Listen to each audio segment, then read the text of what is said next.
Selamat datang di Suara Milenial Maluku Podcast.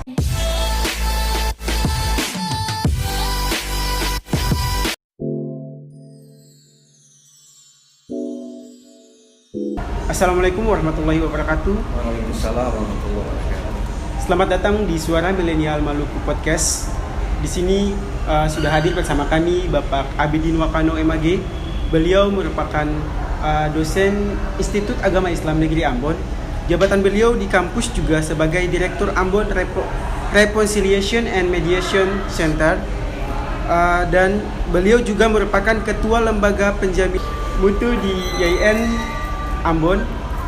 Kemarin di podcast episode sebelumnya kami bersama dua narasumber perempuan, satu dari perspektif pendamping korban dan dari perspektif media, sudah berdiskusi atau ngobrol-ngobrol tentang kekerasan seksual dan RUU PKS. Nah, untuk hari ini bersama Bapak Dr. Abidin Wakano, kami akan membahas kekerasan seksual dan RUU PKS dalam perspektif Islam. Nah, sekarang kita mulai aja nih. Bagaimana menurut Bapak pandangan Islam terhadap kekerasan seksual, Pak? Ya, kekerasan seksual itu dalam pandangan Islam adalah termasuk dosa besar, karena kekerasan seksual itu sendiri itu sama dengan zina. Dalam Quran disebut dengan wala taqrabuz zina, jangan mendekati zina.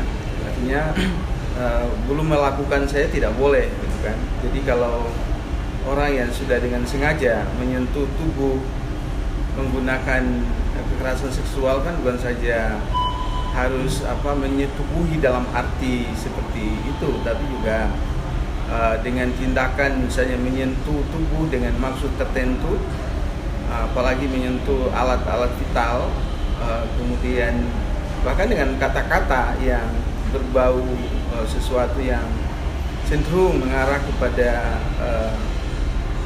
sesuatu yang tabu dalam kehidupan kita menurut ajaran agama maupun menurut adat istiadat kita, norma kita, etika kita, maka itu termasuk tindakan kekerasan seksual. Nah, apalagi sampai menyetubuhi dan mendekati dengan cara-cara yang saya katakan saya itu sudah salah. Karena itu di beberapa hadis Nabi itu dijelaskan juga.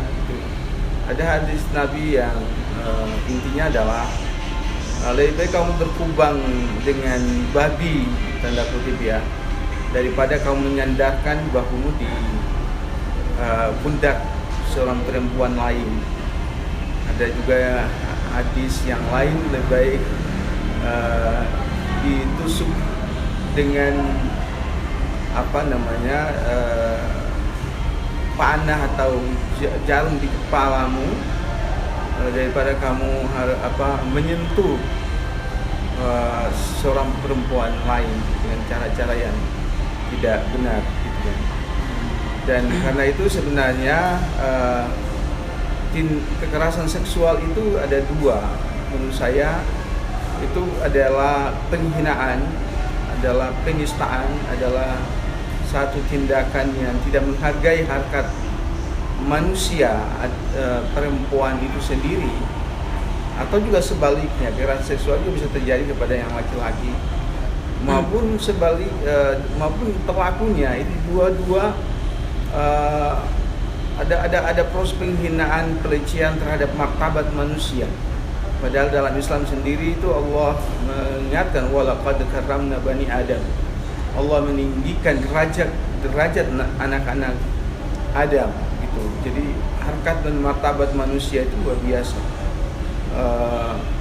Laqad khalaqnal insana bi ahsani taqwim, kami telah menciptakan kamu dalam bentuk yang paripurna. Manusia itu adalah khalifatullah, wakil Allah di muka bumi, dimuliakan oleh Allah. Karena dimuliakan itulah kita tidak boleh melakukan tindak kekerasan dalam bentuk apapun. Itu adalah penghinaan terhadap harkat martabat manusia, dan sebaliknya orang yang melakukannya lebih terhina lagi, terhina karena dia sudah melakukan sebuah pelanggaran besar. Orang yang mengalami tindakan kekerasan seksual adalah juga dia merasa martabatnya jatuh, dan terutama yang melakukannya seperti itu. Seperti yang tadi Bapak katakan bahwa kekerasan seksual itu merupakan penghinaan terhadap martabat manusia. Adakah prinsip lain, prinsip dalam Islam mengenai penolakan dalam kekerasan seksual? Ya, prinsip-prinsip yang sangat tegas itu ya. Jadi kekerasan seksual ini dapat kita dekati dalam sudut pandang haram hukum zina tadi yang saya katakan. Satu adalah tadi wala taqrabuz zina, itu kan dekati zina, apalagi pelaku zina, gitu kan.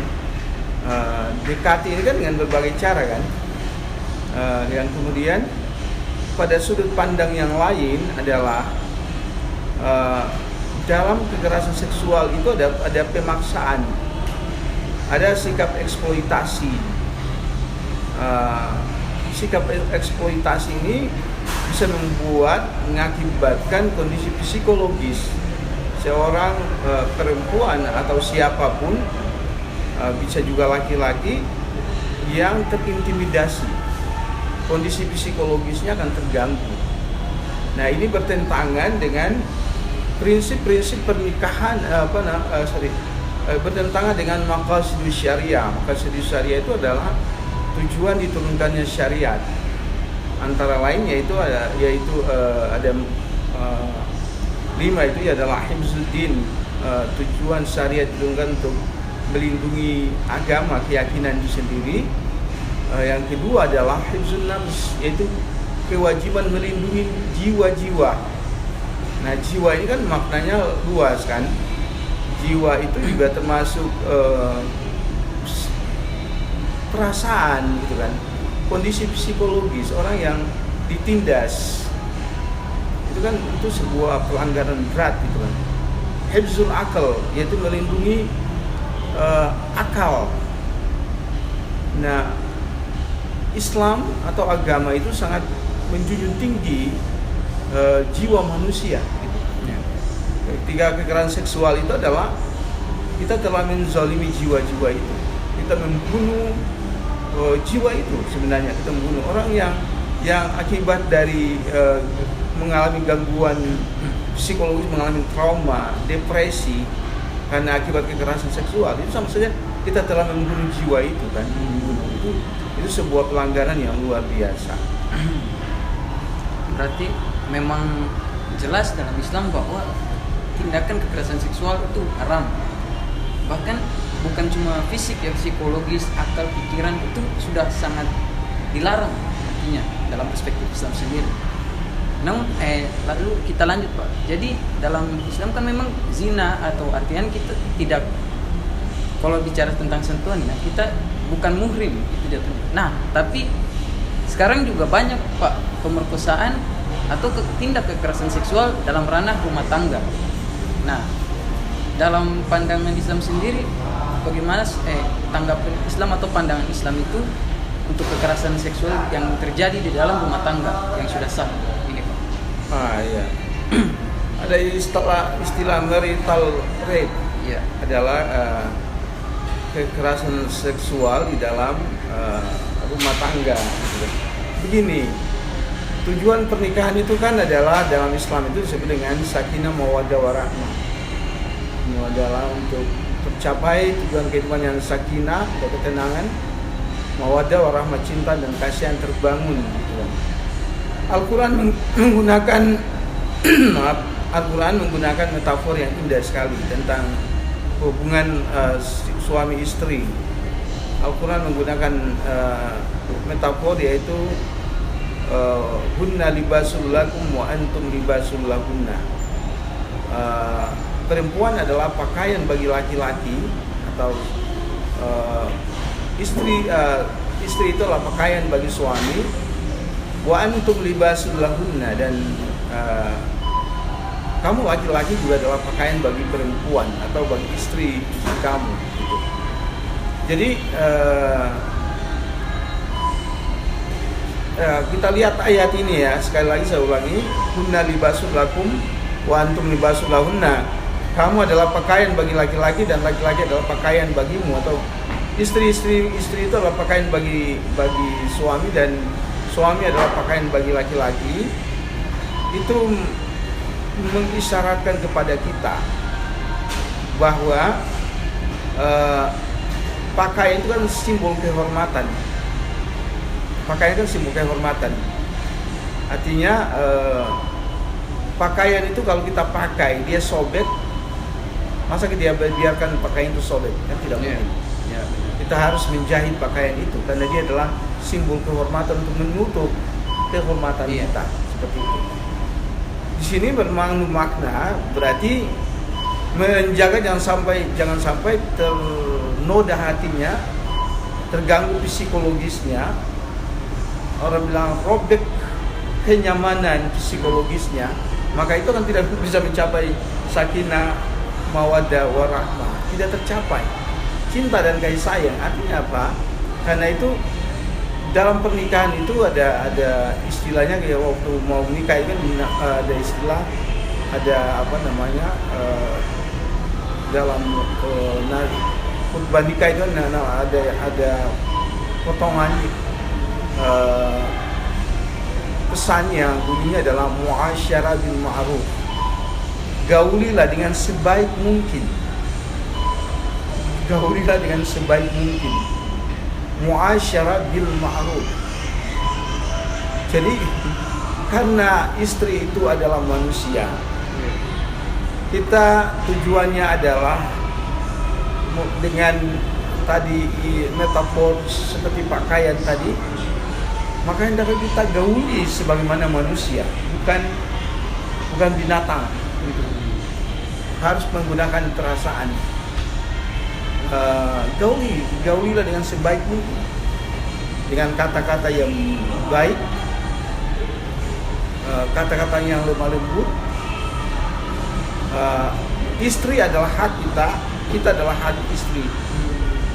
Tapi hak itu harus digunakan dengan sebaik-baiknya. Seperti kita punya hak kita di rumah, kita memiliki apa? Misalnya yang paling Ade sukai di rumah apa? Barang yang Ade sukai. Apa yang Ade paling sukai di rumah yang menjadi milik Ade? Banyak sih. Antara lain satu aja. Motor, bukan? HP misalnya. Salah satunya ya. Akan Ade sukai. Ade gunakan dengan sebaik mungkin atau tidak? Ya, sebetulnya. Jaga jangan sampai tergores. Kalau dia jatuh, apa yang Ade lakukan? Cepatkan Iya benar. Ini benda mati. Nah ini manusia yang kita miliki, istri, suami. Iya. Kita harus jaga dengan sebaik mungkin, jangan sampai tergores gitu. HP masih kita bisa beli kalau dia rusak. Itu pun kita jaga dengan, waduh ini sebagaimana ini, gitu. Apalagi istri-istri kita. Iya benar. Kita kan tidak bisa beli istri toh, bisa beli istri, bisa beli suami, kan tidak bisa. Karena itu muasyarah bil ma'ruf.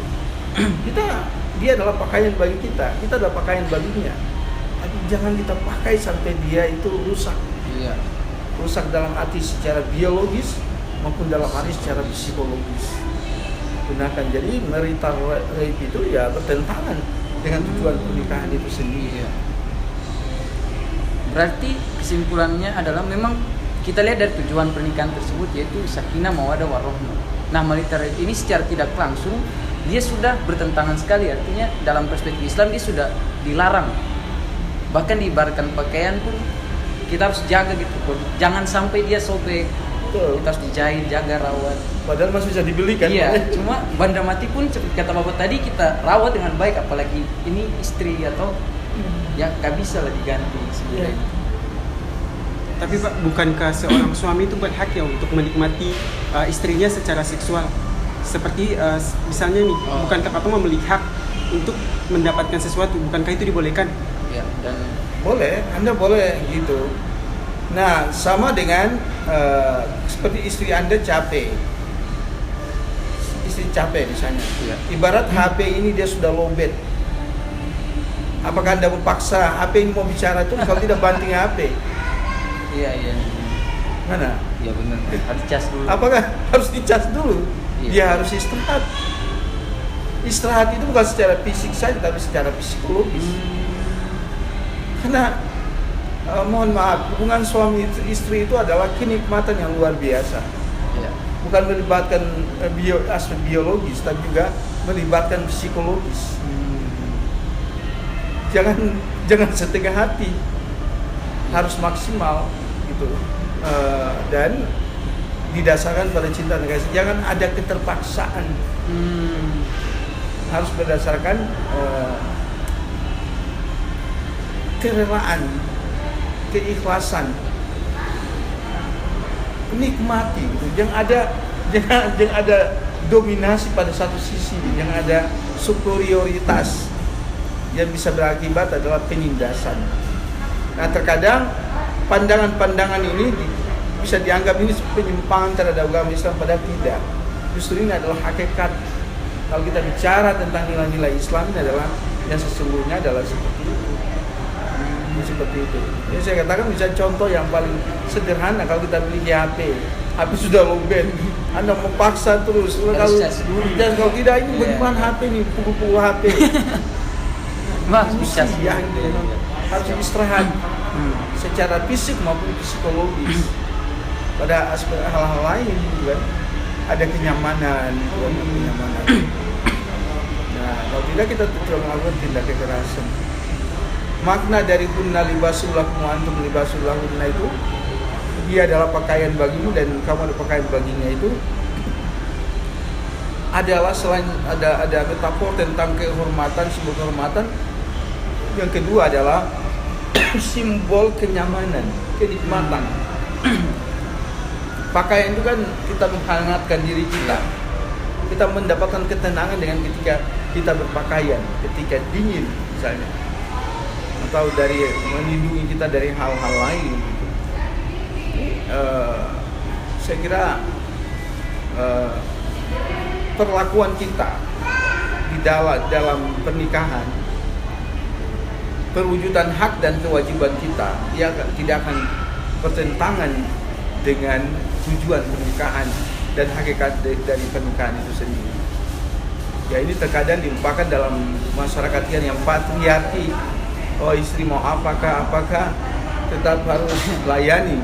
Kalau tidak nanti dikutuk oleh malaikat dari sejak malam sampai terbit fajar. Ini kan pandangan yang sangat berbau patriarki. Berarti memang dalam Islam sendiri tidak boleh ada paksaan. Ya, walaupun seorang istri pun dia seperti dia sedang capek itu tidak boleh dipaksa. Berarti rumor-rumor yang beredar bahwa istri harus, atau ketika suami lagi ingin lalu istrinya harus begitu, padahal mau capek mau apapun, berarti itu pandangan-pandangan yang keliru ya Pak ya? Ya tentu keliru. Tentu ini keliru. Tapi ini juga dia boleh menjadi alasan bagi baik suami maupun istri lalu menggunakan dalih ini untuk kesengajaan penolakan. Itu berarti kan juga tidak amanah. Iya Pak. Jadi ada satu hal yang dalam pernikahan itu sering saya katakan adalah sakinah mawaddah warahmah. Jangan lupa, kalau mawaddahnya hilang masih ada rahmah, dan ketika rahmahnya selesai masih ada amanah. Amanah itu begini. Amanah itu kan punya akar kata sama dengan kata aman. Aman itu ya dalam bahasa Arab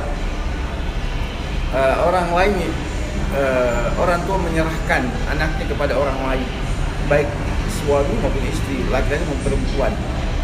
Kenapa dia berani merelakan? Karena dia tahu anaknya akan aman di sana. Kenapa aman di sana? Karena yang mau menjadi istri, menjadi suaminya itu adalah orang amanah. Orang amanah. Karena itu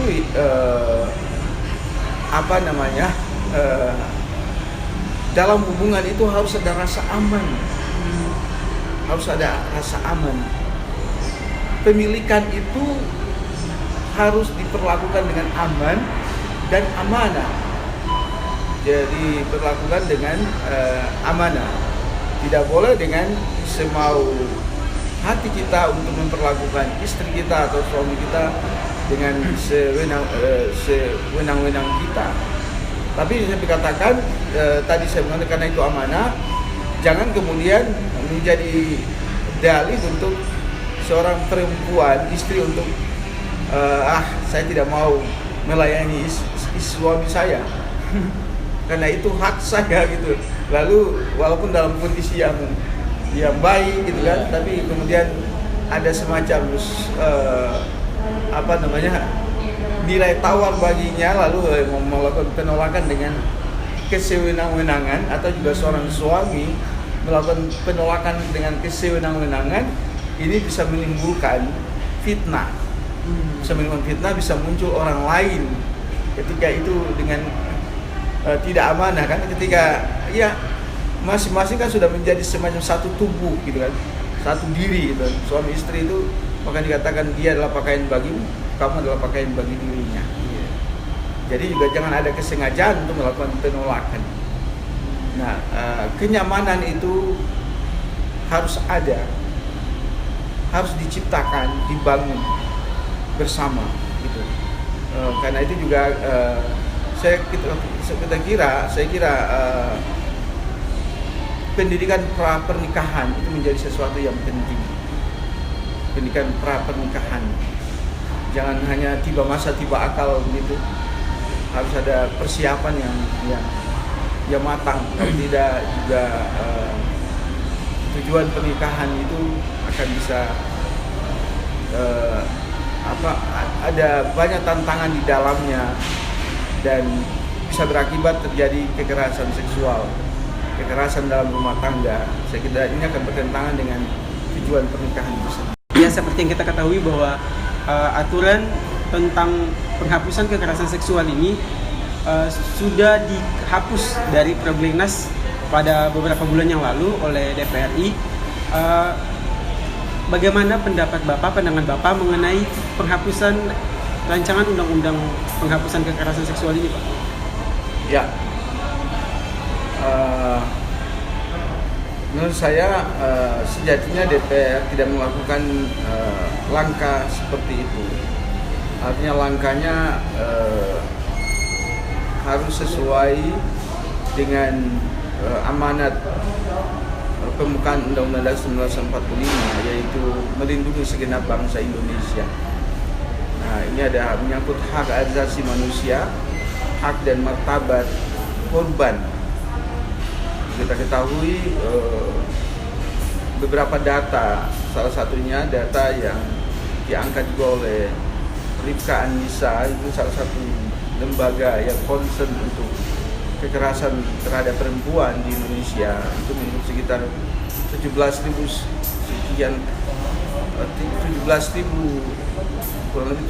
sekian kekerasan seksual dari tahun 2018 sampai 2018. Itu angka yang tidak sedikit gitu. Jadi penghapusan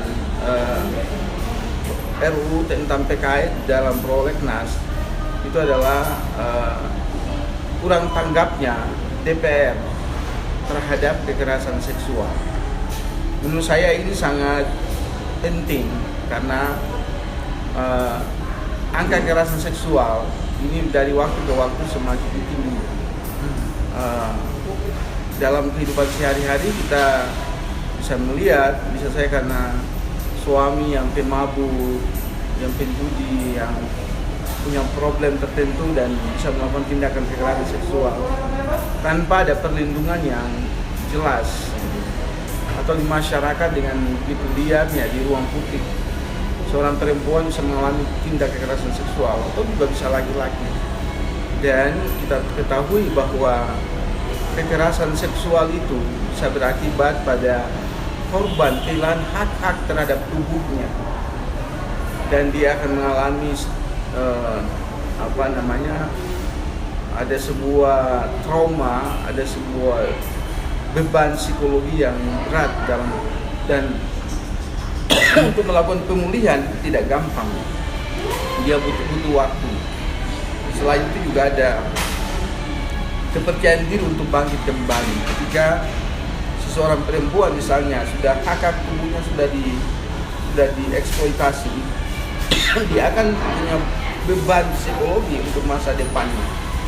Itu sudah merenggut hak tubuh. Dan kondisi psikologisnya akan berat sekali. Karena itu menurut saya undang-undang PKS ini sebenarnya adalah darurat harus disahkan.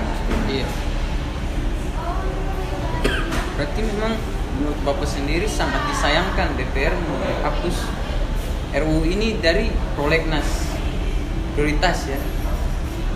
Ini, nah selanjutnya memang Pak, kita melihat bahwa masyarakat sendiri sudah sangat geram atau ibaratnya sudah terus tekan untuk DPR bahwa ini cepat disahkan.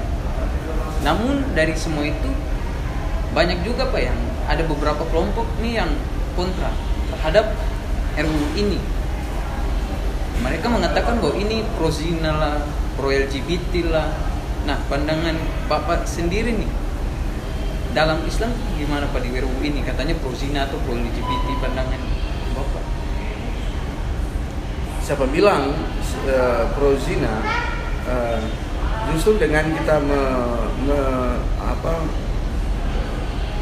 mensahkan undang-undang PKS itu adalah bagian untuk penegasan untuk saya katakan tadi, menghindarkan orang dari zina kan gitu.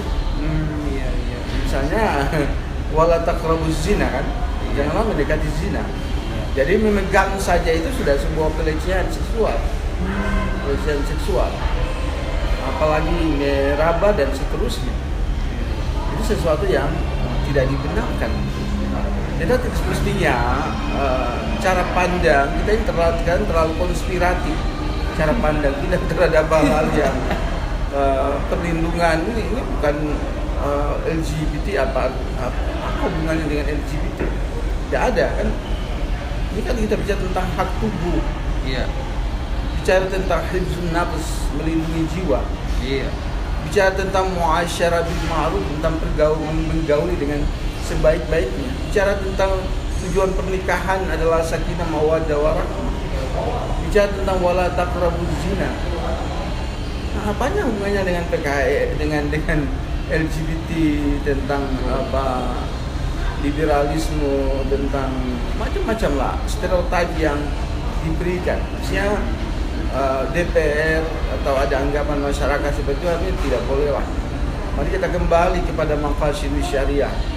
Tujuan diturunkan agama itu apa?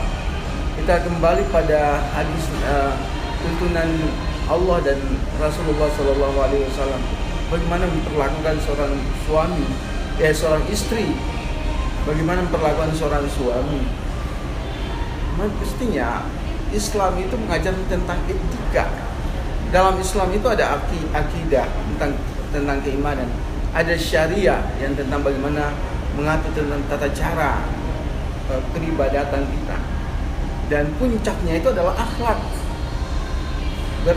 Punya iman yang bagus, lalu melaksanakan semua peribadatan dengan bagus. Tujuannya apa? Innama bu'itsu liutammima makarimal akhlak. Diutus untuk memperbaiki budi pekerti yang mulia. Salah satu budi pekerti yang mulia adalah tadi memperlakukan seorang perempuan dengan sebaik-baiknya.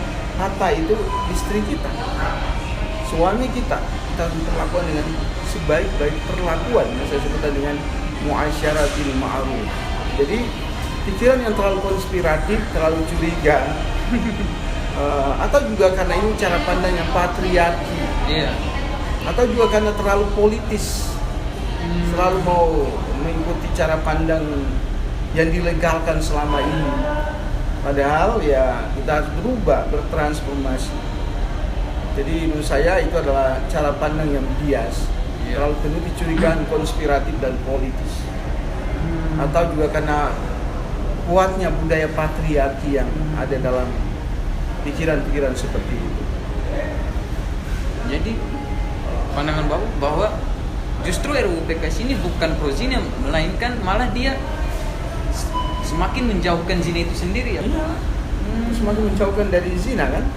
Iya. Dari zina. Berarti bias-bias yang sudah berkembang di luar sudah sangat liar ya Pak? Sangat liar. Saya kira ini dunia sekarang ini kan hoax, hate speech, Iya. apalagi fitnah. Tidak penting benar, yang penting masuk akal. Jadi bagaimana cara orang bisa mengintimidasi, memfitnah, membuli satu pemahaman orang tertentu, perjuangan tertentu dengan stereotip yang tidak benar, gitu kan. Membangun proses penghakiman itu sebenarnya tantangan apalagi di media sosial seperti ini. Ya. Adik-adik, terima kasih, itu adalah cara yang baik yang adik-adik lakukan dalam rangka juga mencerahkan masyarakat kita, bangsa, generasi kita untuk punya cara pandang beragama yang humanis, cara pandang beragama yang sesuai dengan maqasid syariah, cara pandang sikap keberagamaan yang yang menyelamatkan, sikap keberagamaan yang tidak menyakiti, sikap keberagaman saya sering istilahkan dakwah kita, siraman rohani kita jangan menyakiti, tapi harus menyembuhkan. Keberagaman kita harus menyembuhkan, bukan melukai. Saya kira ini sesuatu yang penting, dan kelompok milenial seperti kalian yang memiliki masa depan, kehidupan yang berkeadaban di masa yang akan datang. Ya Pak, pelecehan seksual ini kan dalam rancangan perundang-undangan kan dianggap sebagai kekerasan seksual. Bagaimana, maksud tadi itu pandangan Bapak ya. Sekarang saya tanya, bagaimana dengan pandangan Islam? Apakah juga diharamkan? Yang mana? Diharamkan tentang apa? Kekerasan seksual, pelecehan seksual ini? Oh iya, diharamkan. Jadi yang dalilnya kan tadi zina itu kan sesuatu yang diharamkan kan. Zina itu bisa zina dalam arti zina tubuh langsung, zina kita lakukan dengan pelecehan seksual itu zina, zina mata secara itu merusak hati kita kan, gitu kan, merusak hati kita kan, itu zina hati itu merusak, gitu kan, secara ini ya, itu akan merusak sesuatu yang merusak jiwa, itu tidak bagus ya. Dan kita akan hidup dalam ketidakseimbangan. Dan orang yang suka melakukan tindak kekerasan seksual itu adalah orang sakit. Itu orang sakit, dia harus disembuhkan ya. Dan karena itu orang-orang yang melakukan yang sakitnya harus disembuhkan, dan harus ada negara harus hadir untuk melindungi para korban. Bukan korban yang sudah sakit, double traumatik, disakiti lagi dengan ketidakadilan. Jadi undang-undang PKS dalam rangka mewujudkan keadilan. Dan Allah berfirman, ya'dilu huwa aqrabu littaqwa. Keadilan itu lebih dekat kepada takwa. Kita harus mewujudkan keadilan. Berarti memang pelecehan bahkan sampai zina mata pun itu haram jelas hukumnya dalam Islam. Iya, maksudnya begini, zina itu haram. Ya. Zina dalam arti dalam arti biologis itu haram. Termasuk menyentuh dengan maksud tertentu itu kan haram. Saya ingin mengilustrasikan satu pandangan Imam Al-Ghazali dalam kitab Ihya Ulumuddin yang sangat bagus sekali. Ada untuk semakin dekat kepada Allah itu ada makamnya kan, ada takhalli, itu adalah membersihkan diri kita dari sifat-sifat yang tidak terpuji. Salah satunya tadi kan jiwa kita yang sakit tadi kan, sakit suka orang-orang yang penyakit sudah melakukan tindakan kekerasan seksual, pelecehan seksual. Lalu ya tahalli kita menanamkan sifat-sifat tertentu di dalam diri kita. Jadi orang-orang yang zina hati itu kan merusak jiwanya. Quran yang menyebutkan fi qulubihim maradun, dalam hatinya ada penyakit. Tazadahumullahu marada, dan Allah menambahkan penyakit itu walahum azabun azim. Mereka itu akan mendapatkan azab yang pedih. Jadi zina hati itu adalah penyakit. Dan ingat, penyakit hati itu adalah penyakit yang luar biasa berat sekali. Orang tidak bisa surga itu bukan tempatnya orang yang punya penyakit hati. Surga itu bagi orang yang punya qalbun salim, jiwa-jiwa yang baik. Jadi harus disembuhkan gitu. Jadi menurut saya ini sesuatu yang zina itu adalah sesuatu yang diharamkan dalam Islam. Bagi zina dalam artinya apalagi yang tindak kekerasan seksual yang menyertainya, pelecehan seksual juga itu haram, seperti itu. Jadi sekali lagi ini adalah saya ingin menegaskan bahwa undang-undang PKS itu adalah dalam rangka menegakkan syariat, tanda kutip, menegakkan syariat. Jadi jangan dianggap ini LGBT, ini ada agenda barat dan segala, tidak. Kita ingin membalikkan, menegakkan nilai-nilai Islam yang tadi, yang penuh rahmat. Secara tidak langsung RUU ini sudah menjadi obat dari penyakit yang pelaku ini. Iya. Jadi dia hadir sebagai obat dari penyakit itu untuk menyembuhkan para pelaku yang sakit ini. RUU ini adalah untuk menghadirkan negara dalam rangka melindungi korban, agar korban bisa menemukan hak-haknya kembali. Dan RUU ini juga bisa menjadi satu alat, satu dasar hukum untuk negara melakukan tindak penegakan hukum yang seadil-adilnya. Sekaligus juga selain tindak penegakan hukum, di dalamnya ada edukasi. Edukasi disinilah yang kemudian kita ketahui bahwa orang pelaku ini juga kan adalah orang-orang yang punya gangguan jiwa, sehingga dengan demikian dia juga harus mengalami proses pemulihan terhadap jiwanya, kan seperti itu orang-orang ini. Jadi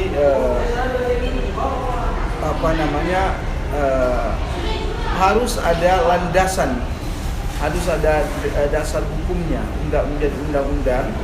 Sekali lagi saya katakan, dalam rangka negara itu hadir, penegakan hukum, perlindungan kepada korban, untuk pemulihan hak korban, dan sekaligus juga kepada pelaku untuk juga ada edukasi, dipulihkan. Tadi yang ada disebutkan adalah pemulihan jiwanya. Jadi ini menjadi pintu masuk, menjadi dasar hukum. Ya. Pak, ya, untuk menutupi podcast kita pada hari ini, saya ingin menanyakan Pak, bagaimana harapan Bapak terhadap teman-teman milenial yang membantu untuk mendorong mengesahkan atau mengkampanyekan tentang penghapusan rancangan perundang-undangan penghapusan kekerasan seksual ini, Pak? Mengajak adik-adik, teman-teman milenial, mari kita bergandengan tangan, maka dalam istilah orang mabuku baku pele, untuk satu suara menolak kekerasan seksual, pelecehan seksual, dan mendorong DPR untuk kembali memprioritaskan undang-undang PKS ini untuk prolegnas dan disahkan menjadi undang-undang. Amin. Ini sesuatu hal yang penting dalam rangka tadi saya sebut, kita ingin membangun masa depan Indonesia, terutama masa depan kelompok milenial ke depan. Adalah masa depan warga negara bangsa yang punya keadaban tinggi, bangsa yang hidup dengan punya kesadaran tentang penghormatan terhadap harkat dan martabat manusia, harkat dan martabat laki-laki, perempuan, suami dan istri. Penghormatan terhadap harkat dan martabat manusia adalah wujud dari sikap orang-orang yang punya keadaban tinggi, orang-orang yang beriman, orang-orang yang punya akhlak yang baik atau akhlakul karimah. Dan sekali lagi kita menolak kekerasan seksual, pelecehan seksual ini dalam rangka melindungi korban, pemulihan hak korban, adanya keadilan untuk penegakan hukum, sekaligus juga proses edukasi terhadap pelaku ini menjadi satu hal yang penting. Sekali lagi Undang-Undang PKS yang sudah menjadi RUU yang sudah dihilangkan diharapkan dimasukkan kembali menjadi RUU dalam prolegnas, disahkan, karena kekerasan seksual, pelecehan seksual dewasa ini makin luar biasa. Kita berada dalam darurat kekerasan seksual dan pelecehan seksual. Ya, luar biasa sekali ya. Gak terasa sudah hampir 1 jam mungkin kita bersama Bapak Dr. Abidin Wakano ini, luar biasa. Nah, jadi pesan beliau untuk pada kaum muda Maluku bahkan di seluruh Indonesia bahwa kita harus bergandengan tangan untuk terus mengawal RUU ini ke dalam prolegnas 2021. Kita harus terus berjuang bersama-sama karena kita tidak bisa berjuang sendiri. Tidak bisa kita milenial sendiri atau DPR sendiri.